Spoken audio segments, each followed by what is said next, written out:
Hello, welcome to episode 3 of the Casket Minds podcast. I am your host, as always, Mitch, and alongside me, as always, is my co-host, Drew. What it do? You know, uh, just making Scooby Doo references with your name, as per always. Um, That's facts. yeah, but thank you guys for joining us again. Third episode, very exciting stuff for this episode. We got an action-packed episode for you.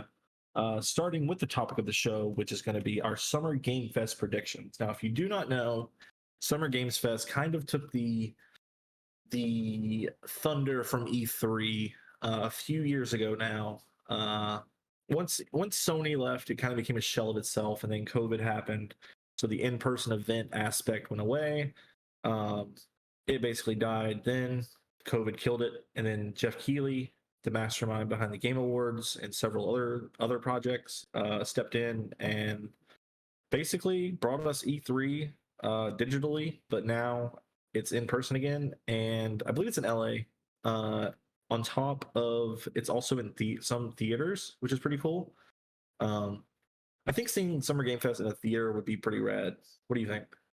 Yeah, no, definitely. I'm assuming because they're putting it in theaters this time around, it must be like a pretty significant showcase. But I don't know, maybe not. PlayStation let us down. So, but yeah, I definitely think going to see one of these showcases in a theater, like on the big screen, would be really cool. That way you can just like be fully immersed into like the sound with like the huge speakers and everything, um, and get like a really good image of the games that are being shown. I think it would be pretty fun. Yeah, I think that would be pretty cool.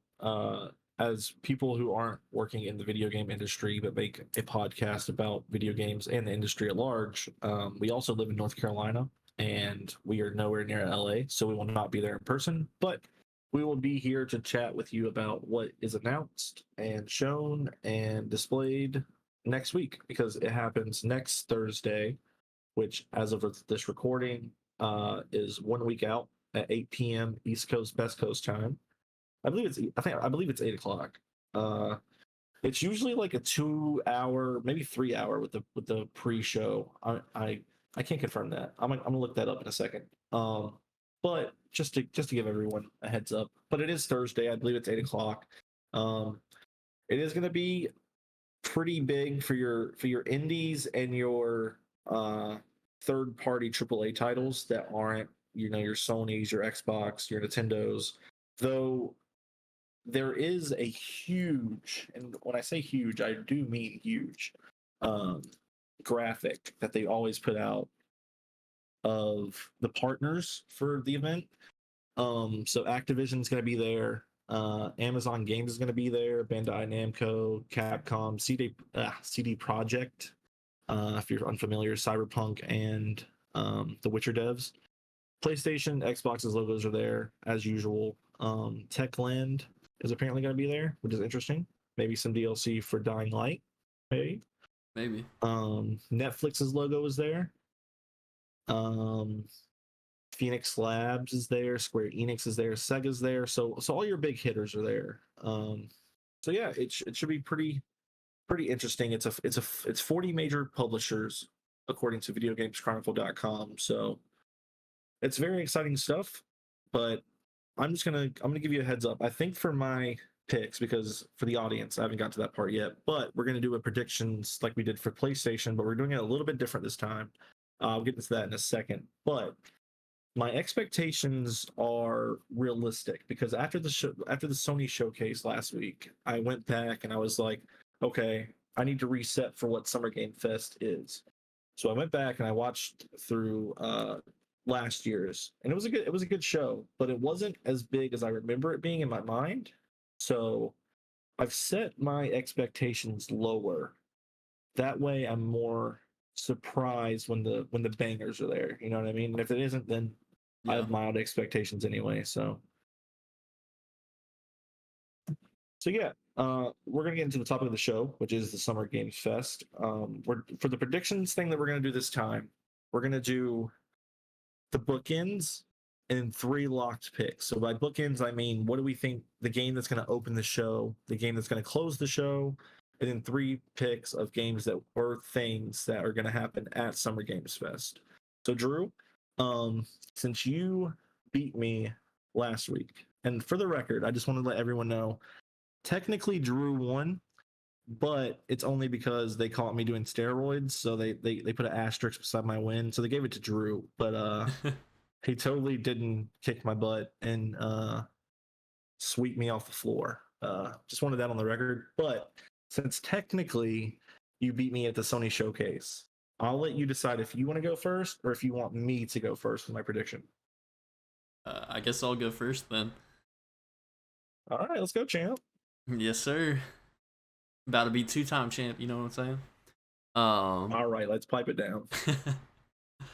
All right, so I guess I'll start with what I think is going to be opening the show. Okay. So it's been a few years since their last game. I think it's actually been just a little over 2 years, exactly.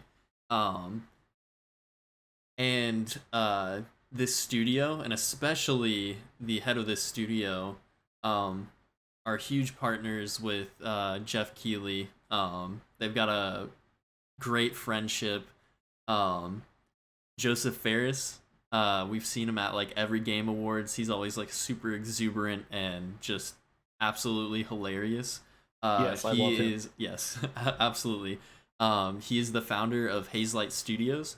2 years ago, they released It Takes Two, which like just came out of nowhere. I mean, like obviously, we have had like great games from them in the past, but like this game just took the gaming industry by a storm. It won like so many freaking awards, was nominated for a bunch, and it even ended up winning Game of the Year in Yes, it did. 2021, which is crazy because usually the Game of the Year is gonna be like those heavy hitter like huge AAA games, and that's not what It Takes Two was. Nope. But it's a fantastic game. So I think that the show could possibly open with a teaser trailer, maybe just like a CGI like title drop, with like a 2024 release window or something like that, for Hazelight's next game. Back in November of last year, they announced that they're working on another game, and that they've been making huge progress on it.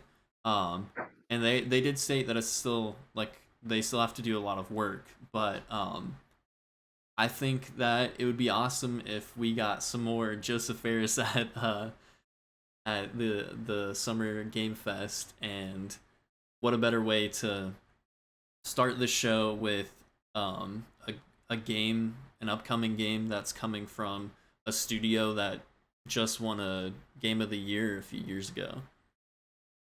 Yeah, I think that's really awesome. That's already like a thing that I could definitely see there and that I would love to see there. Yeah. I didn't play It Takes Two. I actually didn't even play A Way Out. I played a little bit of A Way Out, but didn't finish it. Both of those games are by Hazelight. Very good, smaller studio. Like Drew said, It Takes Two did win Game of the Year, which is Jeff Keighley's thing, Yep. in December. So that's very exciting. I didn't even think about that, but that's really genius. Yeah, it's one of those things where, like we were talking about, we're keeping our expectations more realistic this time. But I think that's one that, shooting for the stars a little bit, but it absolutely could be a possibility. And like, what a great way to start a showcase, So, fingers crossed that something like that happens, because that would be awesome. Yeah, that would be like a really good surprise too, because they haven't said anything in a while. Exactly. And, him popping back up is always bringing smiles to people's faces. So, I mean, he's just a genuinely funny guy. Yeah, for real. So, like I said before, I went back and I watched Summer Games Fest from last year, and that's where I'm drawing my first pick from. I believe that we said it last week on the podcast. If we didn't, then I made that up, and the source is I made it up. So last year, the game that opened Summer Games Fest was Street Fighter 5 or Street Fighter 6 rather. My apologies. I think that was the unveiling of it, if I'm not mistaken. I could be Gotcha. wrong on that, but it did open the show. But what we talked about last week is that Mortal Kombat 1 is confirmed to be there. So my first pick is that the first thing that we see that opens Summer Games Fest is the brand new exclusive gameplay trailer from Mortal Kombat 1. Okay. Yeah, I definitely think that that's very realistic. Obviously, like you said, we know that it's gonna be there.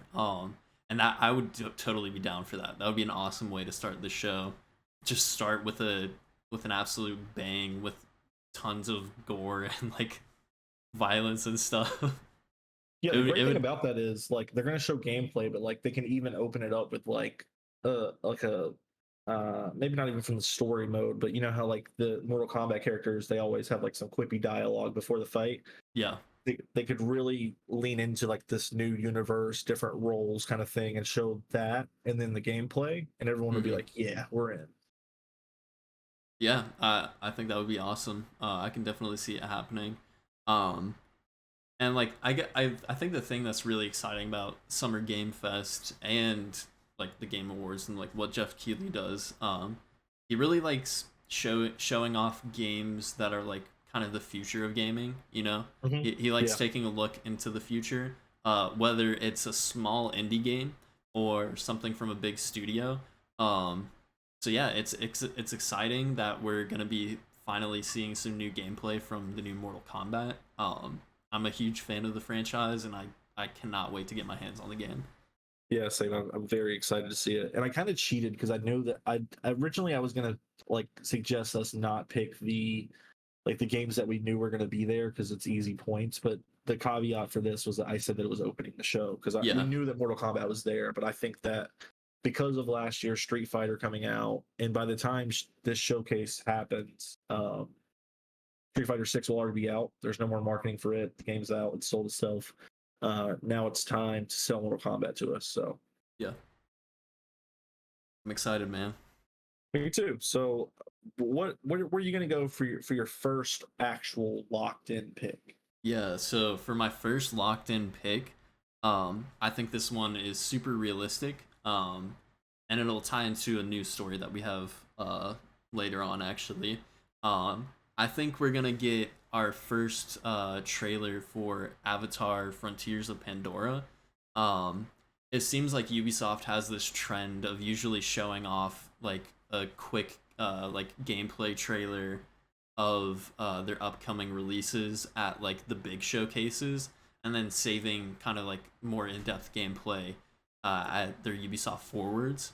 So I think we're gonna get a trailer for Avatar: Frontiers of Pandora, just kind of showing a little bit of what the game's about, and then we it's highly likely that we'll see like full-on like gameplay demo at the Ubisoft forward. But yeah, that's my first pick. It's a really realistic one. That would be really hype because I'm actually really excited for this game. I think there's like a lot of potential to bring in the world of Avatar to the gaming space. I think it's perfect for a video game. So yeah. And then also one of the partners that's at the Summer Game Fest is actually Disney. So I don't know. It's just one of those things that I feel like would make perfect sense. Just a quick hype trailer for the game. So yeah, Yeah, they could totally do that. I didn't even think about that. And when you first said it, I was like, I think that Avatar will close. I guess spoilers for the my predictions for Ubisoft. We're not going to do them all the same way, but I would imagine that either opens or closes the show for Ubisoft from gameplay. yeah, But you're totally right in the sense of like they could show like an in-game cinematic footage of like, hey, this is Avatar. Remember that billion-dollar film that just came out 6 months ago? yep, Or actually $2 billion film. Sorry. yeah, Uh, yeah, it did crazy numbers. James Cameron supremacy. That one's yes, for you, sir. Walker Texas Ranger. Um, so yeah, I think that'd be cool to tease it and be like, hey, this is coming. You know, the week after this. Yeah, because it's what, like 4 or 5 days after the showcase that Ubisoft happens. Yeah, yeah, it's yeah, around like 4 or 5 days, I think. So it'll Yeah, be so like, that's perfect. Just be like, yep, Avatar's going to be there. You know that. We'll show you gameplay then. yeah. That would be sweet. And a reason why I say I think it could be very realistic too is because at the PlayStation showcase, we saw a similar thing, like in-game footage, not a gameplay demo, but an in-game footage, like cinematic trailer of Assassin's Creed Mirage. Yep. So yeah, I think it's like the perfect way to get people hyped up and to get people to go and watch the Ubisoft Forward showcase. Yep. And I was actually going to mention that, but you beat me to the punch. So thank you for doing that. Now I Yes, don't have to sir. say it. All right. So I'm going to go into my next pick. And I think that it's virtually a lock. Um, I don't know if they've said it's going to be there. If they haven't, um, whatevs. But I have a caveat for it. So when I was reading out those developers that are going to be at the showcase, Yeah. CD Projekt was a part of that, Uh huh. and so I think it's time. I think it's time that we see Cyberpunk 2077's DLC. I forget what the name is, but it's the one with Idris Elba. Phantom Liberty. Thank you. The reason Um, why I say like know that off the top of my head right now is because that was gonna be one of my picks. oh, sweet, perfect. Yeah. That's great for me. But my caveat with that, because I think that was confirmed, but if it wasn't, then once again, I am my own source. Uh, and I don't know, and I know nothing. That's just a joke, by the way. Um, but I do think we get a release date for it, and I don't know when it will be, but I think that we get like the trailer, maybe a snippet of gameplay, like a gameplay slash cinematic in-game footage ordeal, and then a Yeah. release date for it. Yeah. I definitely think that's super realistic. I know there was like some rumors semi recently that was suggesting the expansion is coming out in like June or July. Which I think that would be super awesome. You know, drop a cool like trailer for the DLC and then say like, hey, it's actually like releasing in like a week or something like that. I'm honestly like super excited to jump back into the game too. Despite its flaws and despite like a rocky launch, it's actually a great game. Um, there's some really awesome storytelling. The gameplay is really cool from like an RPG perspective. So I'm really excited to get back into this world. Yeah, I'm excited to get back into it.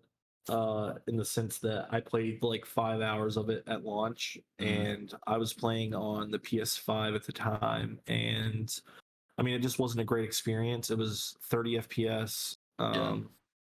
It was a shell of what we were promised then, and I was like, you know what? I can wait for the better version of this, um, whenever that may be. And I know that it's been out for a while, and I haven't tried it. I understand that it is much better than it was at launch, so Mm, that excites me. And with a DLC release date, I think that that would hype me up. I'm a big Idris Elba fan, so that alone will get me back to be like, hey, there's this game that I've been wanting to play. It's finally good enough for me.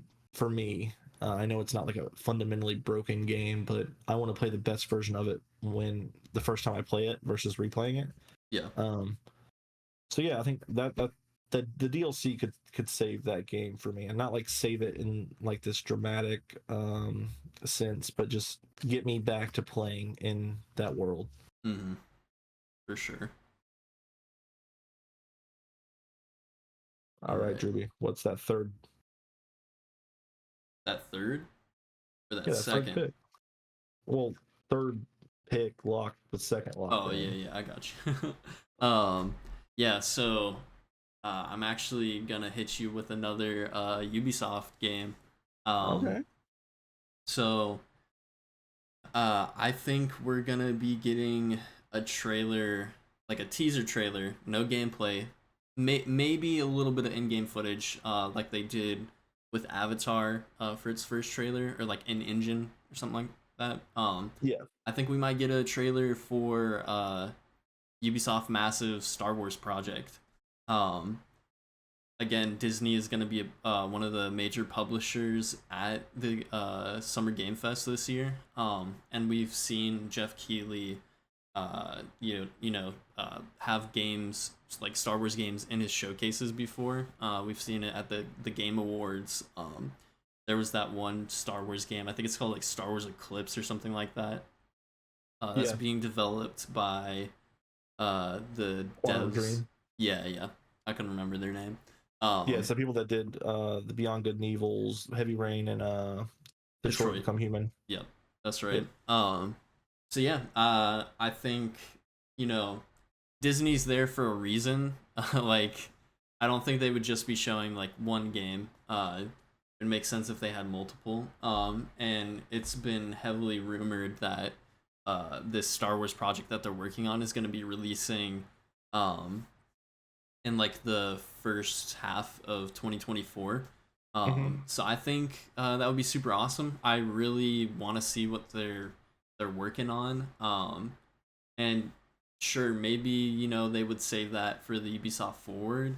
But I think that Disney wants all eyes on their properties. So I think it would be more realistic to put it at the Summer Game Fest. Yeah, I'm gonna disagree because I think that you're gonna get one of these two, but I don't know. I think that you would get Avatar more so than the Star Wars one, because I don't think that they're pushing the Star Wars one as much as the Avatar one because they've come out and confirmed a few things that we'll get to in the news section in just a few minutes, but Avatar Frontiers of Pandora is going to be at the Ubisoft Forward. Yeah, I think that Ubisoft's hey, we got one more thing to show is going to be Star Wars, so I don't think it's going to be at Summer Game Fest.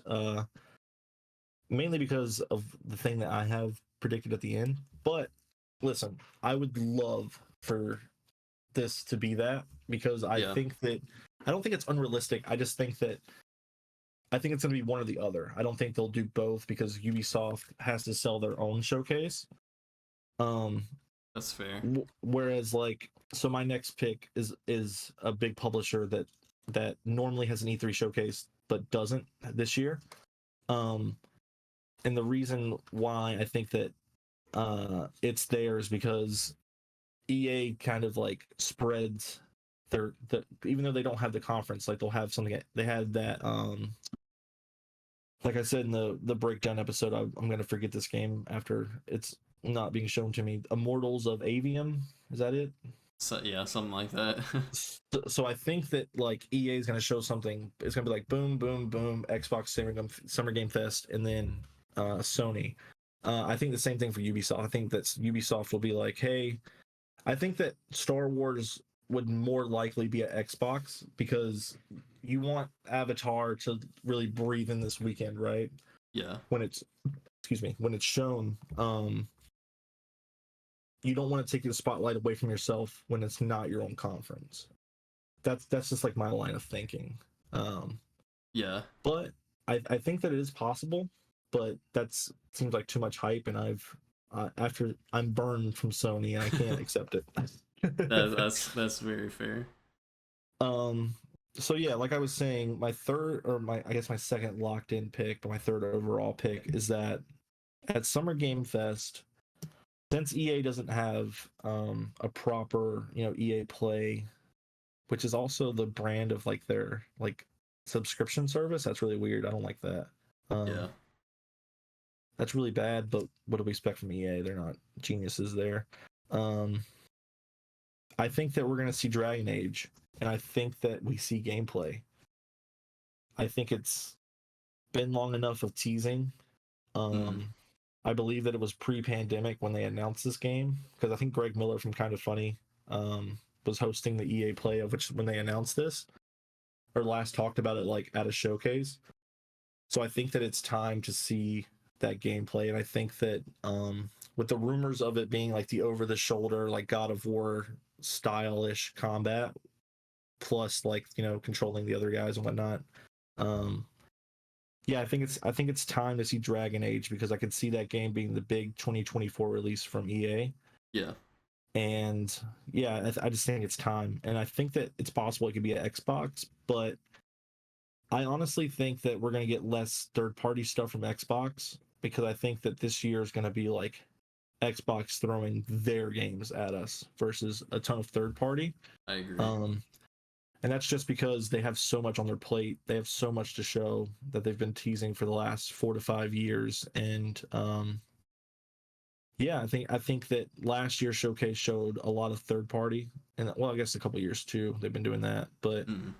it's Xbox's first party's time in the sun, and I think this is where Summer Game Fest gets to shine in this middle, literally middle of the pack for Sony and Xbox. They're going to be able to take some of the third party off of their showcases and then Yeah, showcase that at theirs.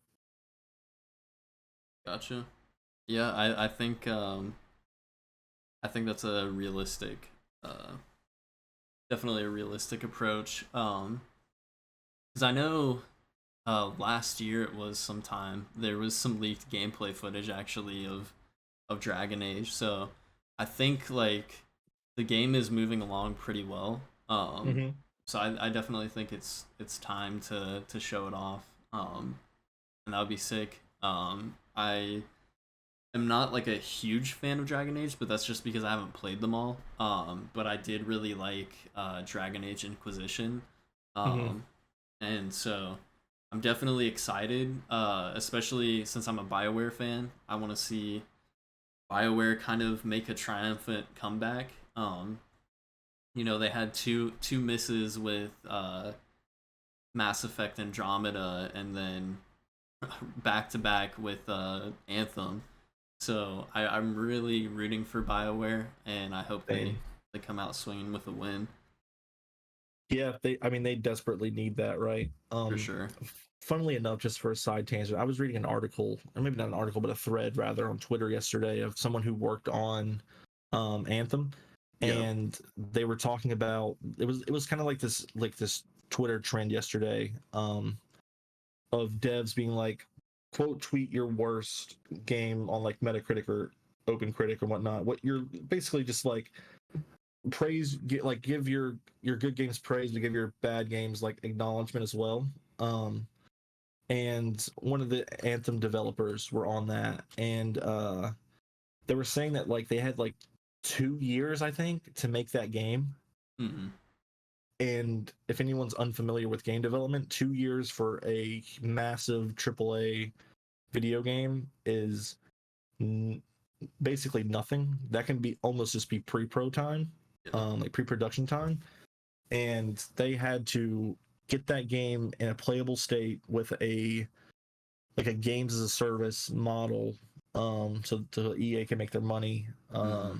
and cash in on the ever fleeting idea of games as a service. But yeah, they were saying that like he was working 90-hour weeks for 2 years, and I was like, man, That's that is insanity.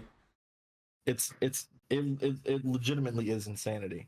Um, but I don't think I've ever been more excited for a game than I was Anthem. Like that appealed to me at that time. Yeah. Me and my Same. friends just wanted to dive into that game and just play it for hours on end. And when I remember the first playtest, I got into it, and it was on a Friday night, and I downloaded the game, and the servers weren't up.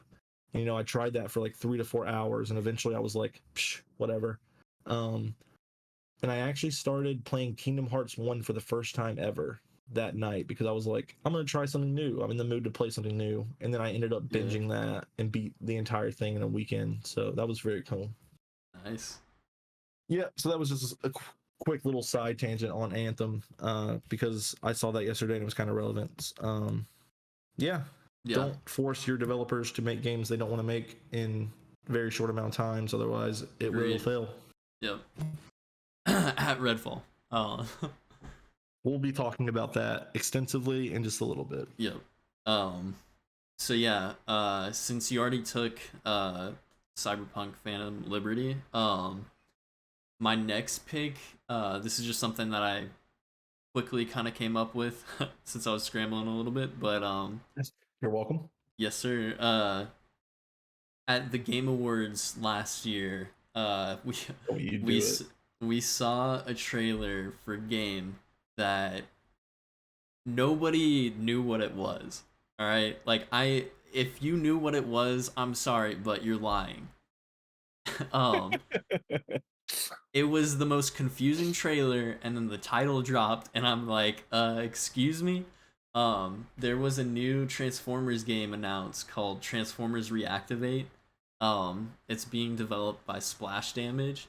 Um, so again, this is a game that we've seen previously at a Jeff Keighley showcase.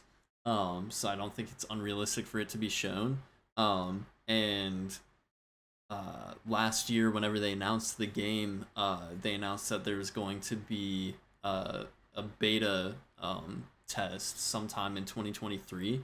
They didn't disclose which date, but I'm like, hey, it's 2023 now. We're halfway through the year. We've seen this game before at the Game Awards. Maybe they drop a trailer and then they announce the beta release date within like the coming months. So I think that would be really interesting. I'm really curious to see what this game is all about. Like, all they've said is it's gonna be up to 4 players co-op.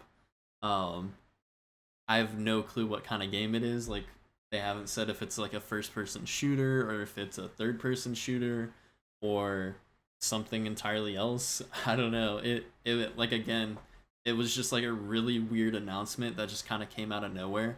But I like Transformers, so I'm curious to see what they're doing with it.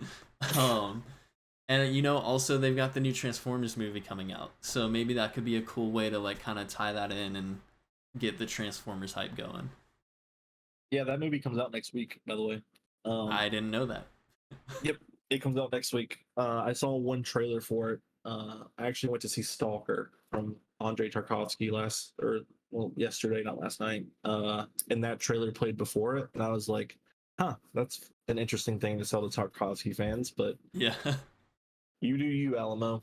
Um, anyways, yeah, I don't even remember a Transformer game being announced, so That's this is news to because, me. yeah, go rewatch the trailer after we finish recording.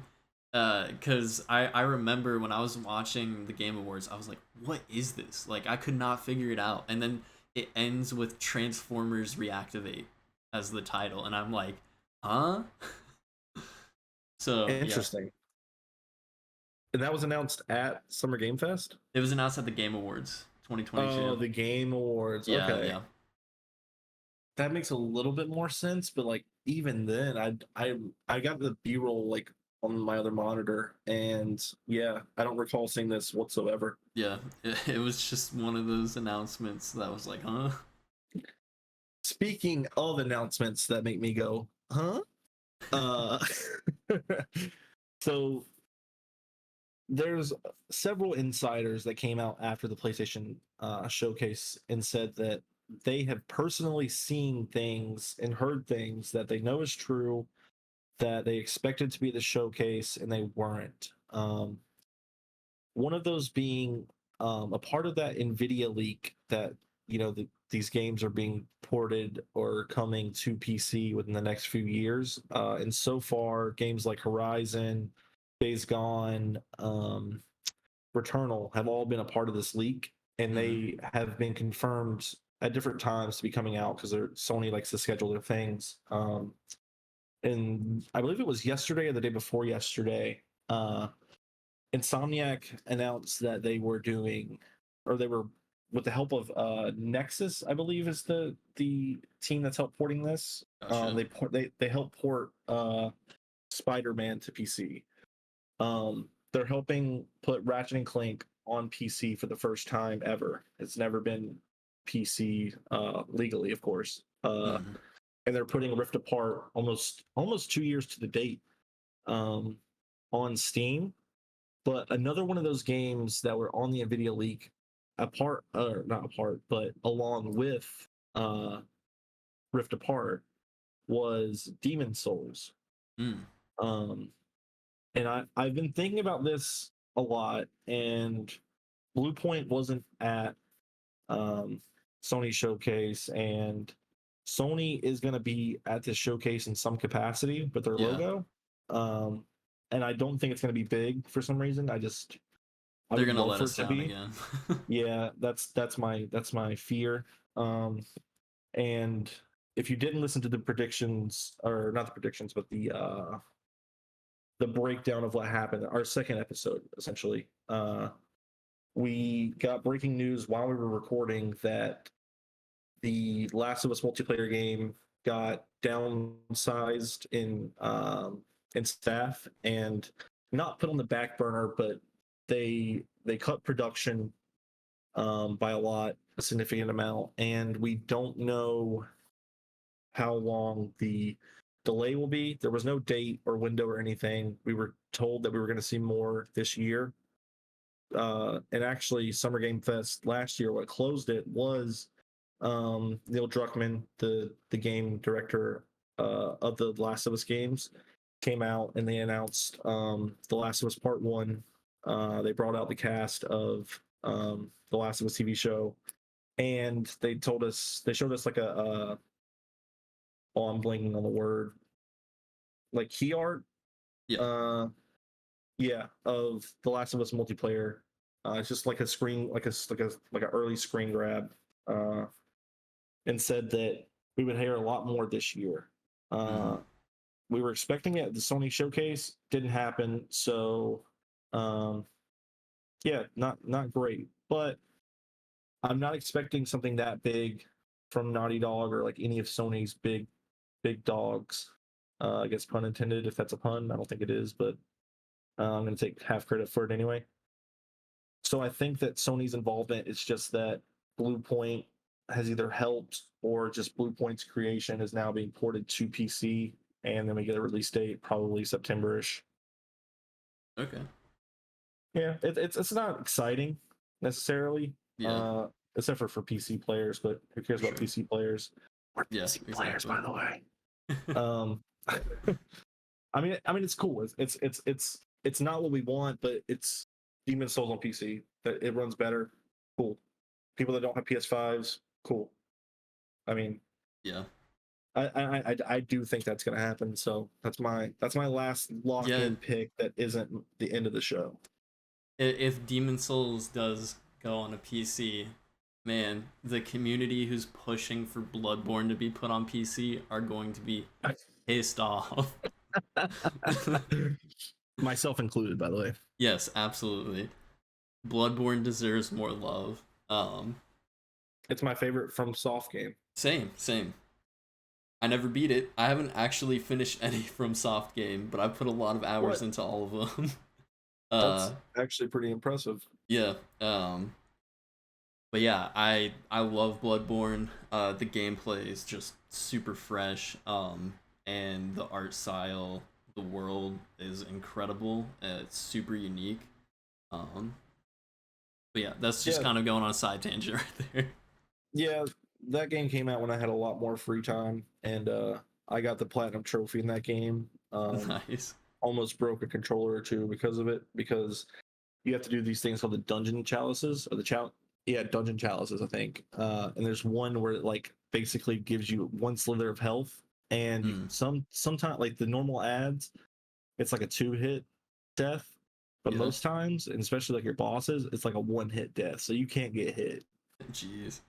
And it's like the game's hardest bosses, just in like different environments, and it sucks. Fun. Yeah. But what do you think, Drew, is going to close this show? Now, just as a reminder, I just said it, but I'll do it again. The Last of Us Part One, the announcement that multiplayer was coming this year, or news on the thing was coming this year, and then they had the HBO show to back it up. Do you think that we get anything of that scale? Not necessarily from PlayStation. It could be Xbox, or Nintendo rather. They could close with a Mario game. That would be Dude, hype. oh man, that would be so sick. We need a That would new be one hype. ASAP. Yeah. Yes, we do. It's been 6 years, so Yeah, since and Mario Odyssey. the Mario movie just passed $1 billion at the box office. It's the second Nintendo. highest animated film of all time now. Yes, exactly. Nintendo, jump on that. Please. Jump on it. Jump on it. Yes, sir. So all right. So I know my other my other picks are a lot more realistic. Um, But I'm gonna hit you with this one again. It's one of the ones that I predicted for the PlayStation showcase. Because I really do think that we're gonna see this game this year. And if it's not at the Game Awards, I 100% believe that we're gonna see it sometime soon. I think that, you know, Jeff Keighley has said that there's gonna be probably around 4 really big surprises at the showcase. That's what he Hmm. said. Yeah. Um, and like I talked about before, he's super big at looking into the future of gaming. It is time. It is time for us to see GTA 6 with a release window of like fall 2024 or winter 2024. Like I don't know. I'm just convinced that if it's not at the Game Awards, we're gonna get it somewhere else. But what better time to show, or not the Game Awards, the Summer Game Fest? What better time to show it off than at the Summer Game Fest and just take everyone by an absolute storm? And we've seen that happen in the past with the Summer Game Fest. Last year, was it last year? With what? No, sorry, it was 2021, Summer Game Fest 2021. We got the release date and gameplay for Elden Ring. Yes. So they've done it before. They like, it seems like Jeff Keighley likes to have like one really big like showstopper in there. Um, and yeah, like I don't think it's like super unrealistic, but again, I may just be hyping myself up for absolutely nothing, but I really do feel that we're gonna see it soon. Yeah, I'm convinced that this game, well, we know that it doesn't need uh any showcase to showcase this game, No, because when Grand Theft Auto 6 is announced properly, they could do it just in a blog post and everyone yeah, would lose their minds. Like, seriously, but I love that you did that again, because I want that to happen because of how incredibly hyped that would be. yeah, Um, but I just I I want to believe, Drew. I want to believe so bad, and so much so that I'm the polar opposite of you right now. So you pick like the home run swing, right? yeah, Um, I went something so safe that it's almost boring, but it's not boring in the sense of like it's one of the greatest games ever made, getting more content, but like it's not GTA 6. You know what I mean? yeah, yeah. So, without further ado, my last addition to my predictions of Summer Game Fest 2023 is that I think that we're going to come back home in the sense of Elden Ring was announced and shown at Summer Game Fest 2021, right? The Yep. DLC was announced last year. I think that to close out the show, we're seeing gameplay of Elden Ring DLC with a release date. Okay. And I know that's boring, but I'm also wanting to win this because I got to. You know what I mean? The steroid allegations really got to me, and Yeah, yeah. You need some so good PR. yeah, I need some really good PR. And speaking of good PR, we're going to transition from the topic of the show to the news segment here that we got going on. We got a good more than a handful of news articles and updates to give you from the past week. We haven't put out an episode in just about a week now, I believe. So this is this week's episode. We are a weekly podcast, so well, given that we got E3 season, the games season is upon us, so we're putting out more content than usual. But we're both enjoying it, and we know you guys are too. So thank you very much for listening. But speaking of bad PR, Jason Schreier just put out his latest investigative article, and it's on Redfall. Now, this is a lengthy uh, development. I'm only going to hit the highlights because I don't want to read the entire article because it is long, and I Yeah. would advise you to go over to Bloomberg. They put up a free version. Normally, it's behind a paywall. Um, go over there and read that article, because not only is it very important for the games industry at large, but it's very good investigative journalism. And we appreciate that here. Yep. So some highlights of this, right? The Arcane devs knew that Redfall was in trouble. This game started when it was at just Bethesda and ZeniMax. ZeniMax was really pushing Arcane to do this multiplayer games as a service. Heavy microtransactions. Heavily on microtransactions. Yep. Terribly amount so. So like, essentially they wanted to take Arcane, who are known for immersive single player games like Dishonored, Prey, Deathloop as of late. They're a tremendous studio. They haven't put out a dud yet until Redfall. And honestly, I don't put the blame on Redfall, or, well, not Redfall, but Arcane, because Arcane, a vast majority of this studio did not want to make this game. 70% of the Prey team left over the course of Redfall's development because this isn't the game that they wanted to make. And ZeniMax really were like pushing that. And then when the acquisition from ZeniMax to Xbox happened, the internally at Arcane, a lot of the development team wanted Xbox to either, reboot this game or cancel it altogether, because they just knew that this game wasn't going to be what both ZeniMax wanted, what they wanted to make, or what Xbox needed to put out. It's very interesting to me because Phil Spencer did an interview shortly after Redfall came out, and he was on the Kind of Funny Xcast, which is Kind of Funny's Xbox podcast. I just wanted to give them a shout out because they make great content, and this is where a lot of the Phil Spencer content came after Redfall.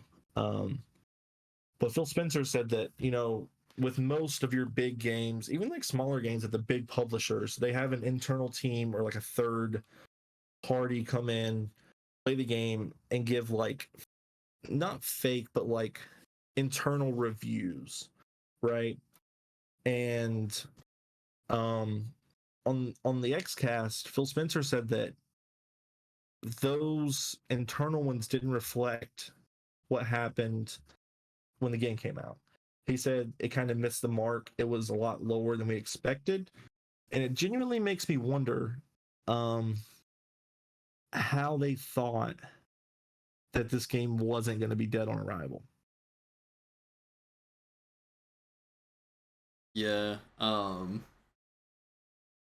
don't know, like, as far as we know, and especially from Jason Schreier's article, it seems like they were so hands off with their acquisition of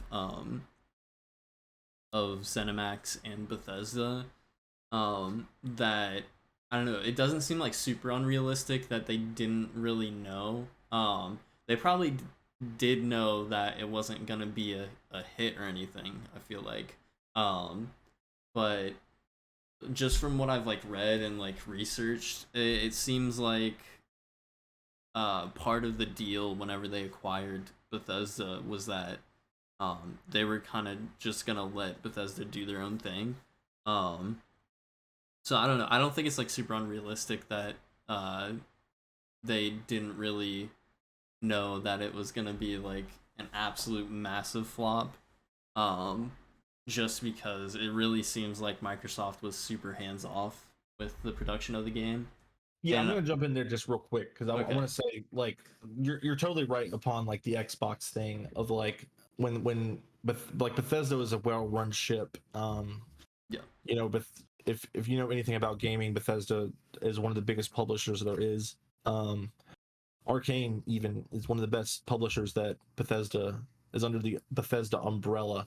And Drew was absolutely correct. And like when they acquired them, they weren't gonna like meddle with with the affairs of what was going on at Bethesda. And I completely understand that view of like they don't want to cancel something that that they've been working on if they could salvage it, you know. And that's Yeah. probably on Arcane for not being like, hey, instead of like hoping that Xbox would be like, hey guys, you guys want to hang this one up, you know, cancel this one.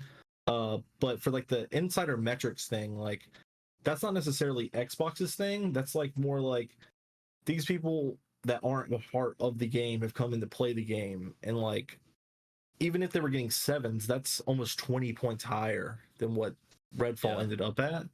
So it's like they knew that it wasn't even a decent game. So I wonder who they were getting to play this to be like, you know, they're because the game is fundamentally broken. Yeah. Like Drew and I played it, and like again, we told the story on the podcast before, but we played the first 30 minutes with a friend of ours, and the game had already assumed that when we got to the first safe house that we had already completed several steps of the first mission that we had not even came close to Yeah. doing it. We ended up having to restart it.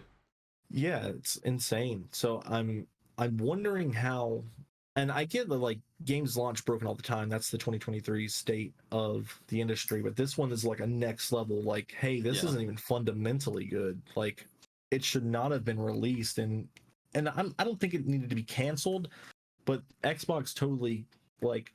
I think it's a double-edged sword, right? I think the Arcane should have been like, hey, we don't want to do this. We got this far. It's not. It would take a lot more assets, a lot more time, a lot more money, to finish this product. But if you guys want us to, you know, the trillion-dollar company Microsoft, give us some help and let us finish this properly. Yeah. So in terms of that, I think that I don't like. I see a lot of people, even like Xbox fans, being like, they should have like canceled this. I'm like, I don't necessarily agree with that. I think Yeah. that they should have just delayed it to a point of making it good, because if you can do it for games like Halo, why can't you help out a studio like Arcane that's For sure. gonna give you a banger of a game? For sure. And I mean, even with like Halo Infinite, they basically rebooted development on it, right? That's why it took so long to release. Yeah. Mm-hmm. So that's what they could have done with Redfall. But I really feel like this one mostly lays in the hands of the leadership of ZeniMax and the leadership Yes. of Arcane. Yeah. Like it's just astounding that Arcane and ZeniMax were like just pushing so hard for like this game as a service kind of ordeal. And it's super upsetting because, you know, they've released some absolute banger single player games. And I mean, even Deathloop had some multiplayer in it, so they've done multiplayer stuff before, so it's like not like new for them. Even the Prey game had a DLC with like some sort of multiplayer co-op mode in it. So it's like they really like they're known for their single player stuff. They're known for their immersive sim kind of gameplay. They should have just like rebooted the development on it and pivoted to something more along the lines of what they've made before, and just gave it some more time to cook. And that's where I wish Xbox had a little bit more quality control. Obviously, like Bethesda and ZeniMax are like massive, you know. They're a massive publisher on their own. They have a lot of teams. So you know, they can take their time with things. And they have like the assets and everything. And I don't think that Xbox should, you know, completely just take over Bethesda. That's not what I'm saying they should do, but I think like moving forward, they need to have much more of like a working relationship with Bethesda, and just all of the Xbox studios in general, because it seems like Xbox has more of a hands-off approach, not even just on Bethesda, but some of their own studios as well. That's why like some of their games have gone in development hell in like recent years, like Halo Infinite needed more quality control. I mean, Halo is the flagship Xbox franchise, you know, and Halo Infinite is a good game. I mean, the gameplay is really solid. the campaign was awesome, and the multiplayer is fun. But the problem is the multiplayer just didn't have enough, and that's why it's kind of died out. And I mean, the game still has a player base and everything. It's not like it's a completely dead game, but Halo Infinite should have been way bigger than it was at launch. Like it could have been a massive smash hit, and I mean, it kind of was, but it didn't have that longevity to stay on that high horse. Yeah, So agreed. so I think that this is just a telltale sign for Xbox to really start putting more emphasis on keeping up with the quality of their games, especially with all these acquisitions that they've made. They really need to push for that. They need to push for healthier work environments at their studios as well. So that's something that I hope Microsoft and Xbox start doing moving forward. And then also, I mean, we talked about it before we started recording. This is a telltale sign that you need to be really careful and you really need to know what you're doing when you're trying to make a live service or a game as service game. And PlayStation needs to take notes from this, because with PlayStation going like 60% of their budget into these multiplayer games, they need to know what they're doing. They need to take their time with it if they really want it to succeed. Yeah, 100%. And like, not only did you hit the nail on the head, but like you're objectively correct in saying that like, Phil even touched on this in the X cast. And kind of funny is that he said that, you know, maybe I should have been more hands-on. Like he was like in that interview, I highly suggest going, if you're an Xbox fan or just like a gaming industry, want to know more about it, Xbox side of the land, I guess. I highly suggest going to watch that interview because Phil takes the blame. He was a proper leader. He said all the right things in a non-PR way. And Yeah. I really like the way Phil runs Xbox, but obviously he's not above criticism. Yeah. And what Drew said is also what he said.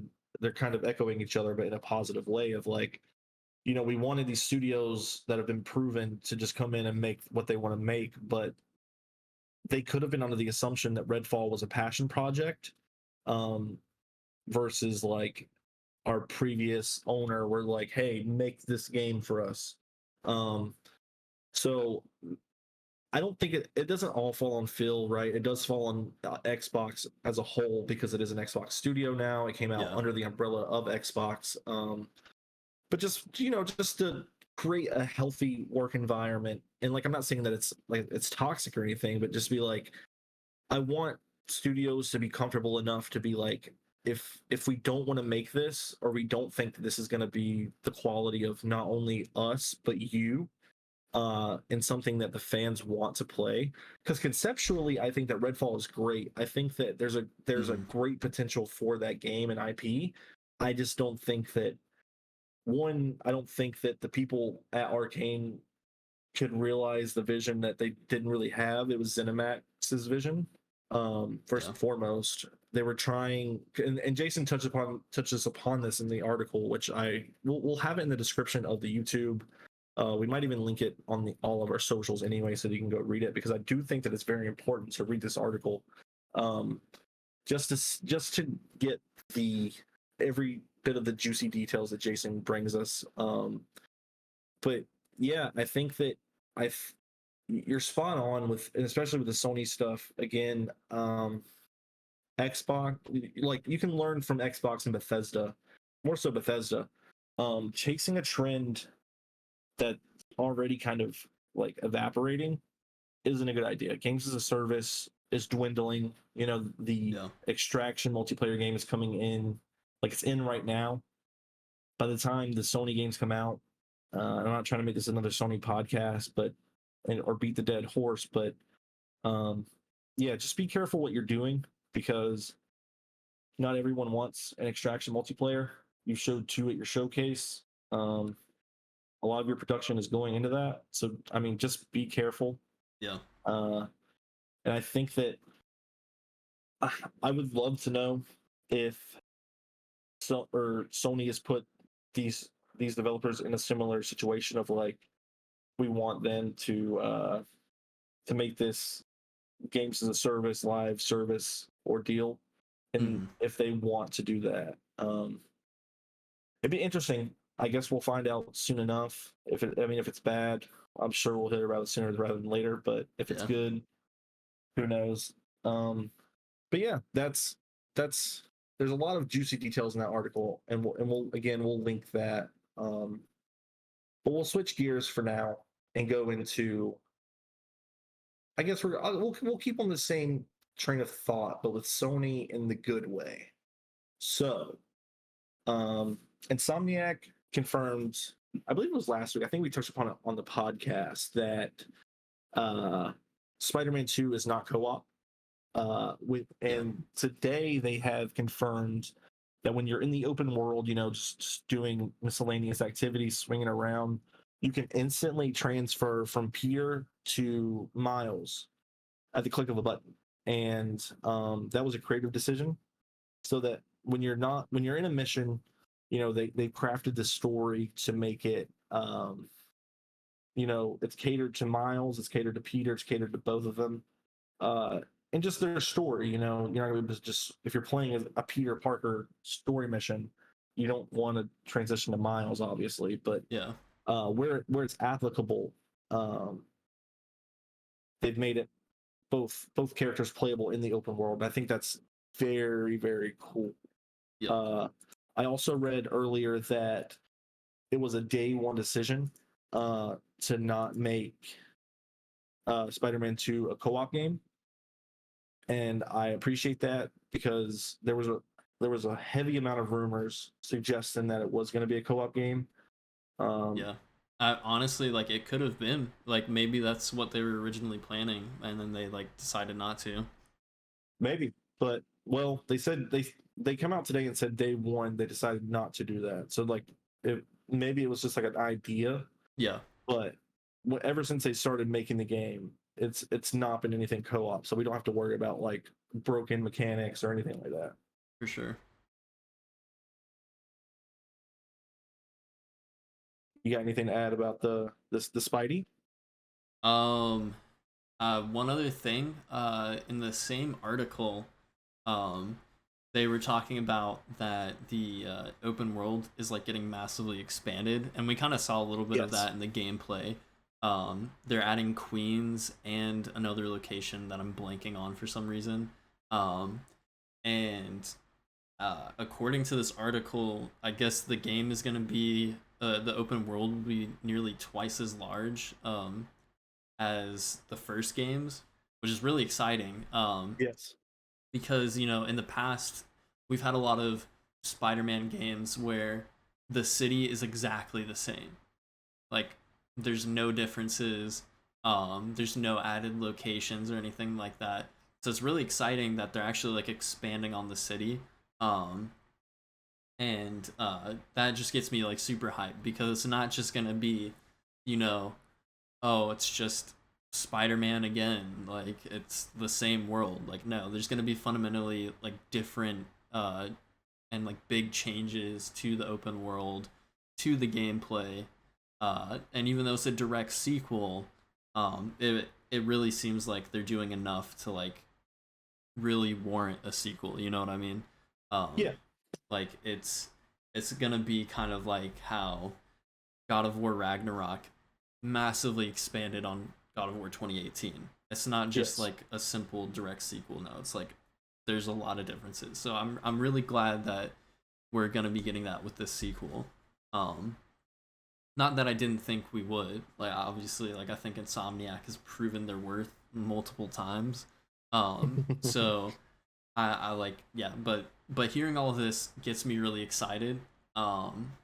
And not to go on a whole tangent back with the Sony showcase, the PlayStation showcase, but I feel like this is some information that really could have been there and could have hyped up a lot of people.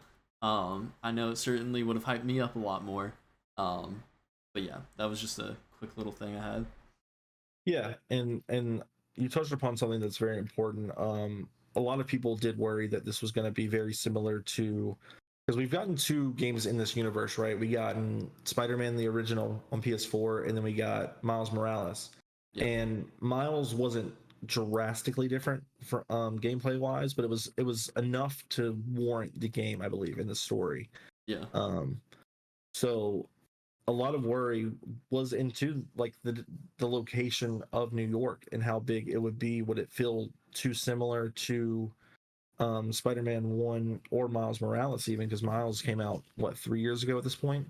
Um, so I think it was a valid concern, and I'm glad that Insomniac got out ahead of it. I agree though; Yeah. it should have been at the showcase. This should have gotten maybe like half the length of the trailer that we got, with like Brian, the game director, coming out and being like, "Hey, this is what's new. This is how big the game is, and here's a release date," which we still haven't gotten the release date. We'll let you know as soon as we do. But yeah, I think that they should have. This should have been. It shouldn't be like a drip feed of information. This should have just happened all at once. Agreed. I don't think that you're continuing to build hype now versus damage control. And not to say like it was extremely problematic and dramatic not to have all this information at the showcase, but in an ideal world, that's where we would have gotten it, right? Yeah. All right, so we got our first write-in question of the week. This comes from Ryan Wall, and he asks us, do we think Spider-Man 2 has the chance to be the Arkham City of these games? What do you think? Yeah. No, I definitely think that's a great question.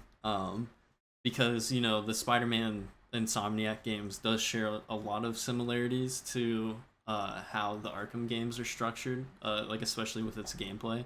Um, so yeah, I definitely think that this kind of does seem like their answer to Arkham City in the way that Arkham Asylum. I mean, Arkham Asylum is a pretty dark game. I mean, the whole trilogy is, but Arkham City ups the ante, gets even darker, expands the world, expands the gameplay, and it kind of seems like they're doing the same thing here with Spider-Man 2.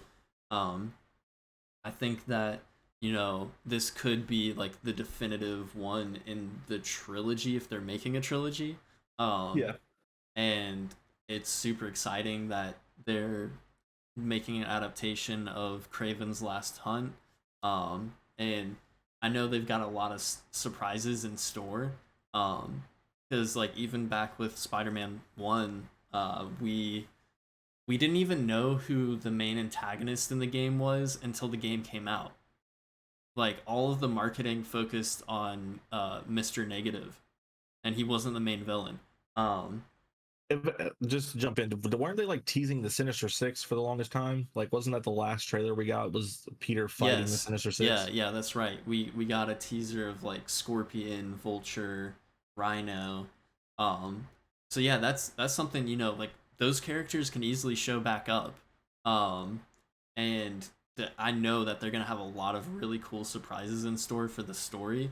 I don't think it's gonna be as simple as like, oh, Venom or Kraven is going to be the main villain. Like they could have something cooking up, like a huge surprise character that we aren't even expecting, you know. And I mean, hey, the first game teased Green Goblin, so maybe maybe we'll get something with that, you know. But yeah, I definitely think that this could be the Arkham City of Spider-Man games. At least that's what I'm hoping for. Yeah, I agree, and this is a great question from Ryan. So thank you for writing in. I agree. I think that Spider-Man, along with Batman, have the greatest rogues gallery in comic book history. For sure. Both have very rich, interesting, and dynamic villains. So we know that Kraven, Venom, and Lizard are going to be villains in this game. Not to mention we could have reoccurring ones from the original Spider-Man. Yeah. And we could also even have some Miles, some of his own villains coming in. So yeah, exactly. I think that they have a lot of interesting character dynamics here. Obviously, Venom's going to be a very big part of this, as well as Kraven.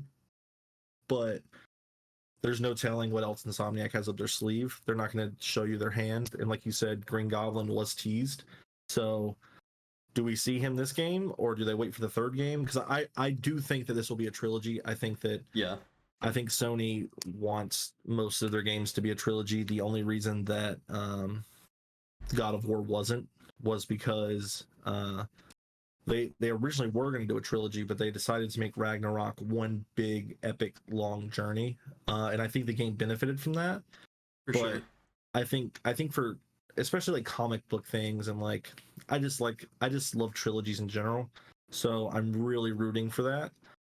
If the story warrants it, of course. If they wrap up this story in Spider-Man 2, then so be it. But For sure. I don't think that with Insomniac also making Wolverine, I don't think it's a secret that they're going to try and make this a whole thing, and with everything being under the Marvel Games umbrella, so to speak. I think we're going to see Marvel games under different publishers, and I think that there's a chance that they all collide in an epic way that gaming hasn't seen yet. The end especially game of video games. Exactly. But say like, because it was rumored for the longest time that Wolverine was going to be a Xbox exclusive, right? Yeah. But we never knew like a solid developer. But that was always the rumor. And even if Xbox did get somebody, it would be cool to eventually bring that into a better Avengers style game than we got originally. Yeah, for sure. And also, Motive over at EA is making the Iron Man game, so they are giving single player experiences to other studios and other publishers. But will we see that Iron Man Spider-Man crossover? We don't know, but the safe bet for Marvel is to assume yes. Yeah, I not to get like too sidetracked, but I definitely would love to see these Marvel games that they're working on tie in together. And they've already established an absolutely awesome world with the Spider-Man games. So if Wolverine ends up tying into that, and then Iron Man, like that would be super awesome. Because like the last Avengers game was really disappointing. And they've got a lot of good studios right now working on these upcoming Marvel games. And it would be great to like see that all come together. And especially because with the DC universe that James Gunn is building, one of the things that he was talking about is that the movies, the comics, and the games are all going to be interconnected. So it would be cool if Marvel kind of had an answer to that call and started connecting their games together, because so far like all of their Marvel games have just been like just random iterations of each character. And I think with Spider-Man they've already established, like I said, like a really great world to like build upon. That'd be super sick if that's what they're planning right now. Yeah, agreed. And I think it would be absolutely criminal if Wolverine doesn't have some kind of connection to Spider-Man, considering it's going to be by the same developers. Exactly. So they've got to have something cooking over there. So Ryan, once again, thank you for writing in. And I do think that this could be the Empire Strikes Back of this trilogy, so to speak. Yeah. I'm using that because we're nerds, but true. So sticking. Well, we're not really sticking. I was trying to make a segue with sticking and Spider-Man. Didn't work. Swinging our way into the next topic. Maybe I should let you do this. You know what I mean? Oh, that's true. So story number 3. Capcom wants to know what game you want remastered next, or remade, I should say. Remade in a new survey for Resident Evil. That's pretty much the story. They just so is it just for Resident Evil games? Yes, it's a survey for Resident Evil about what games you want remade. Gotcha. In this new RE engine, which you would presume 5 and 6. So I got 2 things. Okay. All of them? No, I'm just kidding. Yes. I mean, yes. Yeah. Yes. But so first off, Capcom, slow down on the Resident Evil remakes and remake Dino Crisis. I've never played them. I've always wanted to. and everybody's been asking for it. Do that. That would be really freaking cool. And I'm sure you would make a lot of money from it. um, Secondly, uh, I think they should absolutely remake Code Veronica next. Yes, that Um, was going to be my thing, and I was going to speak directly to Walker Texas Ranger Jimmy Jam right here. Tank controls are ass, and I do not want to play them. They are so outdated and they're not good. Give me a modern, even give me the RE1 from the GameCube controls. Like, that's how a game should play. It shouldn't play like a tank. I'm not a tank. I don't want to play as a tank. I'm not playing World of Tanks. Do not just remake Hmm. Code Veronica, please, so I can play it and experience the story. this man is spitting. Man, let me tell you, Jimmy Jam and I got into a conversation one day about this, and we were on different things, and like we were explaining what tank controls were, and I was saying that the tank controls were like similar to the RE1, and I was like, that's not my favorite one, but I still love it because it has that nostalgia factor. Yeah, But then he was talking about like Code Veronica, which is like you have to look away and then go that way, and that's just bad. It's bad. There's a reason that these games are being remade yeah, for a newer audience. for Even sure. like RE4, which RE4 the original was a masterpiece, but now we have it in modern controls and it's another version of that masterpiece. You can have both, Jimmy Jam. All right. Yep. The old Vode Veronica. The old Code Veronica is still there. It's not going away, Jimmy Jam. So you can Yeah. play that. You can play the inferior version if you want to, but Yeah. when the remake comes out, I'm gonna be playing that. Yeah. What he said. Own that fraud. Yeah, we're gonna own Jimmy Jam, the Walker Texas Ranger, um, Power Ranger, more like it. Am I right, guys? And not the Mighty Morphin one. Sticking with horror news, though, Silent Hill introduces an interactive series. This is from Discussing Film on Twitter. Uh, the trailer for Silent Hill Ascension has been released. The interactive streaming service will allow the audience to decide how the story plays out and who survives. Now, I didn't watch this trailer. Um, is it very similar to Until Dawn or no? um, it's a weird because it's like an animated film. It's not a game. Oh, so it is. Well, okay. So Wait, so so it's like do you remember that Black Mirror movie show thing where oh like you yeah, just made is it like that? I think it's gonna be like that. Yeah, Ah, that's never mind. That's not yeah, a game. yeah. I know. Boo. That's what I was like getting the impression from. Obviously, like I haven't done enough research on it, but that's what it seems like, which I think is a huge missed opportunity. Um, because you're bringing Silent Hill back to the gaming space. Why wouldn't you just make an Until Dawn style Silent Hill game? Which I think the that franchise is perfect for that type of game. Oh, Um, 100%. why not just do that? Why do an animated like film or whatever like series? Like I don't know. It's just it's weird. I appreciate the experimental ambition, but I don't know if that's something that I'm necessarily interested in. So yeah, Yeah, I agree. Silent Hill 2 remake is coming, and that's really all that matters. Also, let Kojima continue making Silent Hills, you cowards, because yes that sir. PT is a masterpiece of its own, and I need that game in my life. Yep. I'll never forget when that trailer came out. I was working at a grocery store as a cashier, and it came out like 9 or something because it was out of the Japan showcase or something. Yeah. Um, and that trailer came out, and I watched it like in between checking people out because I mean it was 9 o'clock at night, so it was pretty dead. But I watched that trailer probably 10 times, just back to back to Yeah. back, because I was like, "Holy crap, this is phenomenal!" Such a And good R.I.P. trailer. that. Yeah. Um, so moving on to the next story, I don't want to give this a super ton of acknowledgement by itself because this guy is a complete asswipe. He needs to be in jail, but alas, he is not. Um, so Bobby Kotick, who is the Activision CEO, did I say CDO? um, I think so. It doesn't matter. Activision CEO, not for long, once Xbox acquires them, finally breaks his silence. This is over from The Verge. Um, Yeah, in 2021, the state of California sued Activision Blizzard for alleging that the video game publisher fostered a pervasive culture of harassment going back years.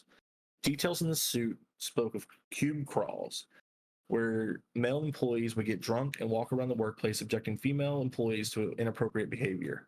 It alleged that the male employees would pawn off responsibilities to their female coworkers, how women of color were passed up for opportunities given to less tenured workers, and how senior World of Warcraft developers was was so infamous for his harassment of women, and his office was nicknamed the Cosby Suite.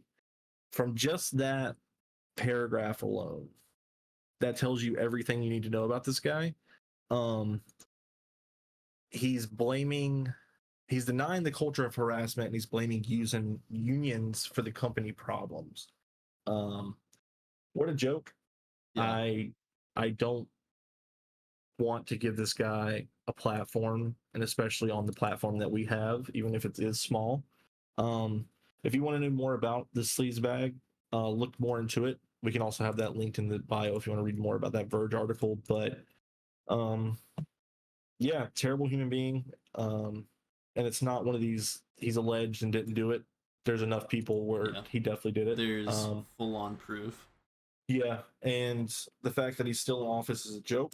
I don't know how it is, but um, we're gonna stick with Blizzard, but we're gonna transition because I do want to stick with Blizzard because today is a big day for Blizzard. But yeah. So our friend Chris Heflin asks us, do you think the general public has forgiven Blizzard since the Diablo Immortal monetization situation, or have they just forgotten about it? What do you think? Um, yeah, I don't know. Like, I actually still have heard some conversations about it, from like different like YouTubers, and like podcasts. So I don't think that it's necessarily been completely forgotten. Um, but I definitely think that uh, it's not really a point of criticism anymore, I guess you could say.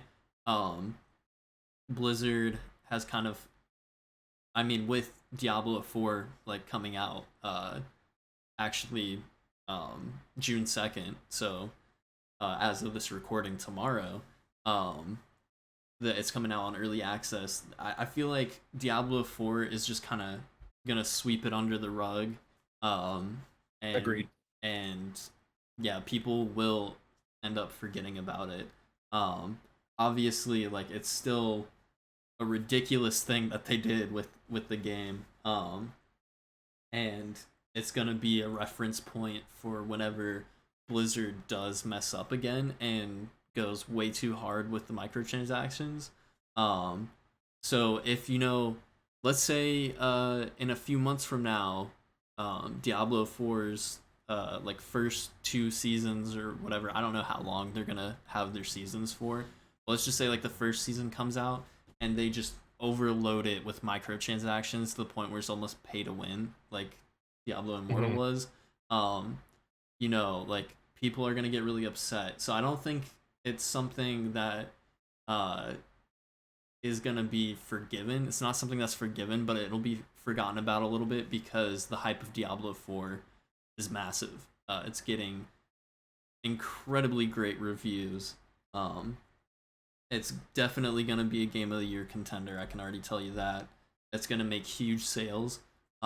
So I think people are gonna forget about it for a little bit, but I don't think that Blizzard and Activision are completely out of the woods with it because there's been plenty of times where they come out with a smash hit game and then like 6 months after release start doing some trash microtransaction garbage again. Um, so yeah, I think that they're gonna be like still held accountable for it, but Diablo 4 is gonna shadow it for now. Yeah, 100%. And that's because Activision and Blizzard will never truly get anything swept under the rug because they get shit for literally just breathing, Yeah. justifiably so most times. But yeah, this won't be completely forgiven, but I think it will be forgotten in the long term because Diablo 4 comes out in 3 hours from the time of we're recording this podcast. Yeah. And I do want to add a little tidbit. We will be doing probably a review in progress slash so far ordeal. Drew and I plan on playing this a lot over the weekend, and we'll be coming back with you next week. Potentially with the campaign thoughts and stuff. No spoilers, obviously. Yep. But gameplay impressions and stuff. Obviously, Diablo games are really about the end game, and getting to the end game of those take a while. So we'll probably play through the campaign this weekend and then start some in-game stuff by early next week, probably, hopefully. Yeah. But yeah, look forward to our Diablo for impressions and review and whatnot. But yeah, as far as Chris's question, um, yeah, I think it'll get swept under the rug. Diablo 4's review embargo lifted yesterday, and as of the last time I checked, it was sitting at 90 on OpenCritic, and that's what I use for my review aggregate site because we play fantasy on that via those scores. So that's the one I go by. Metacritic is usually the same number, one or two up or down, give or take. Yeah. But yeah, I think that once Diablo 4 comes out, all will be forgotten about anything, even Overwatch related, because that's just how big Gosh. Diablo is. Yeah. The last Diablo to come out was what, 11, 12 years ago? So it's been a while since we had the main line Diablo that wasn't the remaster of Diablo 2, which is a whole other thing. So yeah, that's pretty much it.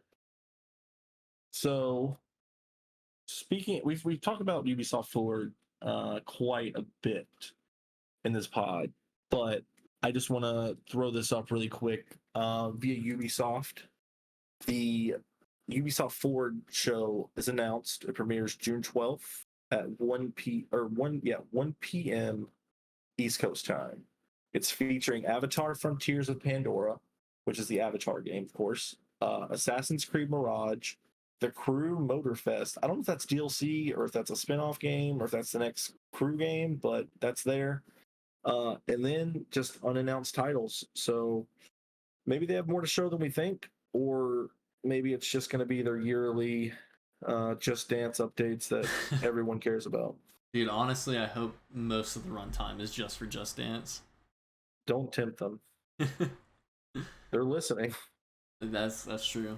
But yeah, I really hope that Ubisoft comes out swinging with the showcase, because there's been a lot in the news lately about how their stocks have been dropping. They've had a lot of issues going on out there.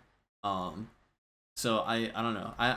I'm confident that this, at least this showcase that they've got this year, will be better than previous years, and that mostly lies within the fact that they have a lot more games to show.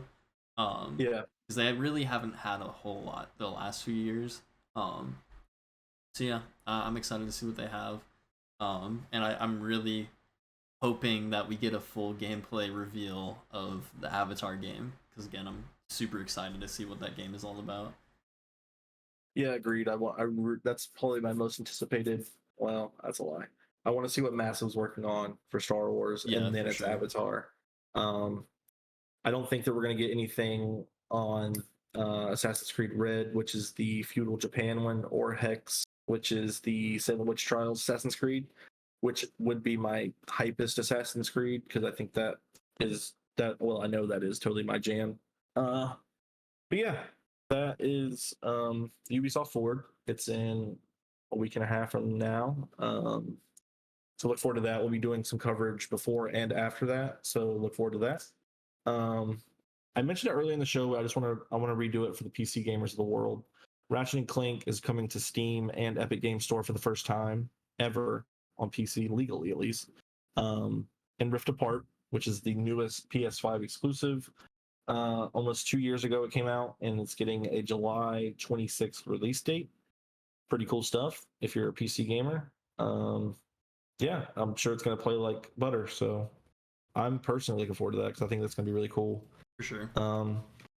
And our last big main news story is former Reddit CEO says dumb NFT shit, bro, is what Drew wrote in the doc. And I'm gonna let Drew take this one because this sounds hilarious. I want to hear him talk about it. Yeah, so for those of you who don't know, I am a big person against like NFTs and cryptocurrency and all kinds of like that culture and everything. Um it's stupid.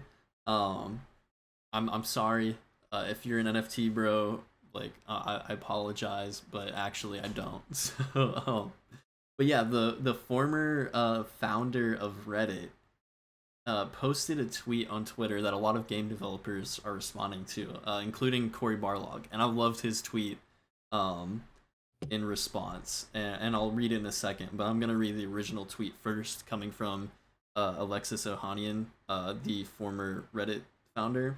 Um, he posted this tweet thread and said, within the next 5 years, the majority of gamers won't be playing games unless they are being properly valued for that time.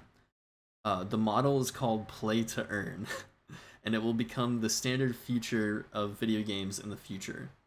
Um, and he listed a whole bunch of like different articles and NFT games that are being released in the next few years, where you can actually like earn quote unquote money from it.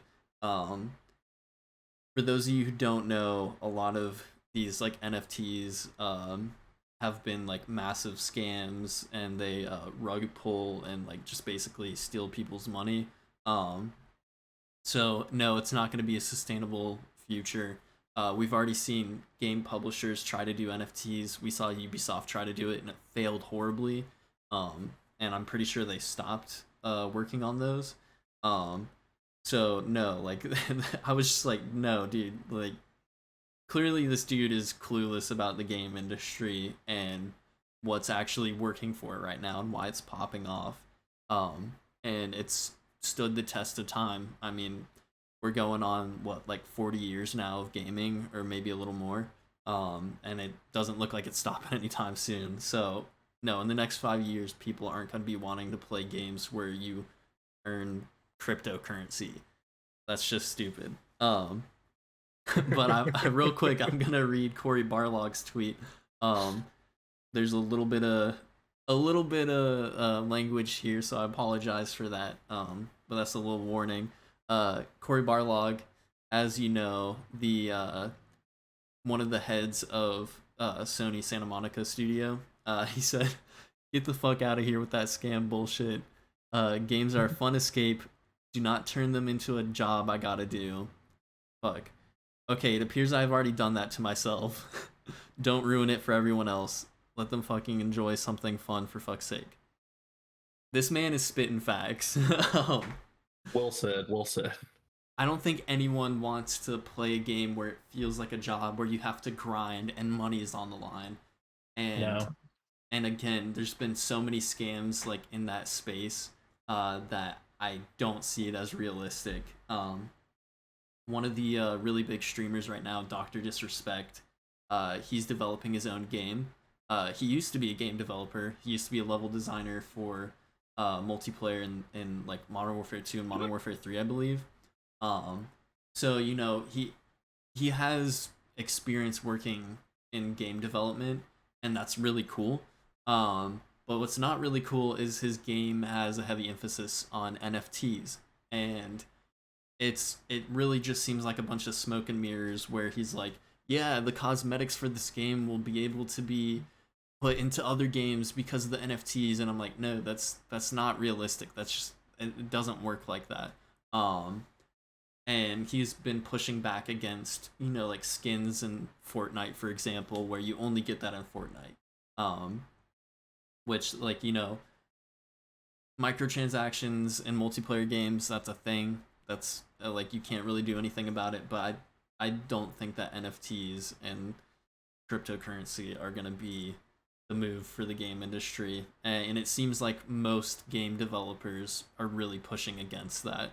The only people that you see trying to push for that are the crypto bros themselves, and then like game publisher CEOs who are super greedy. Um, so yeah, that's the ridiculous story from today. Yeah, Drew nailed it. I also didn't know that stuff about the Doctor Disrespect. Um, Yeah, yeah, didn't know that was a thing. I don't really care for him in general, but this just solidifies that for me.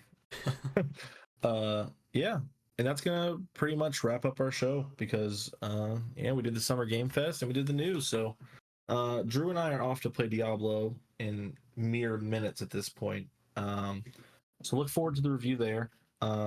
Thank you for continuing to listen to the podcast via wherever you're listening from, and tell us where you are listening from so that we know to continue supporting that. Obviously, we're going to be on the big things: YouTube, Spotify, Apple Podcast. We are all the big stations. So thank you again for your continued support. Yeah, and we'll be back next week with the reactions to this, the Xbox predictions, the Ubisoft predictions shortly after that. And yeah, until then, hopefully you're enjoying Diablo. See you soon.